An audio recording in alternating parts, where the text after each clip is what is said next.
Alors le théâtre, c'est quand même pas du tout la même chose que l'écran, hein, Michael. C'est la projection de la voix, c'est le rapport au public aussi qui change tous les soirs. Vous y revenez toujours aux planches, Michael. Vous l'avez dit, c'est un peu votre premier amour quand même. Hein. Ouais, c'est là où je me sens le mieux, je crois. Et effectivement, j'adore. Pour le coup, je pourrais pas faire une série sur un an, mais je pourrais jouer la même pièce sur un an. Parce que j'ai l'impression que, enfin moi je le vis tout le temps, tous les soirs c'est différent. Tous les soirs il se passe quelque chose d'autre. Tous les soirs je cherche quelque chose de nouveau.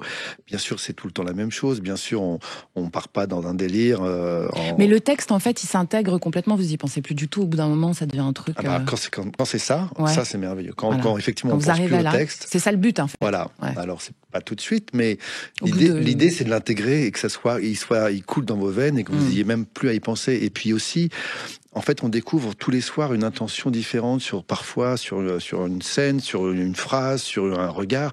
Et en fait, c'est un laboratoire qui est sans fin. En fait, moi, j'ai tout le temps les mains dans le cambouis et je cherche encore à affiner une chose ou une autre. Et en fait, aussi, je finis par là. J'ai commencé ma carrière de jeune acteur au Théâtre Antoine il y a 30 ans quand je sortais du cours Florent. Ah, bah, retour aux sources avec Jean-Paul Rouve en plus. Quoi. Voilà, Francis Huster m'a engagé en sortant du cours Florent dans une pièce appelée Puzzi, sur la vie de Gustave Mahler. Et voilà, et je m'y retrouve quelques années plus tard. Et donc, je suis très heureux et ému de... Vous avez le sourire quand vous en parlez.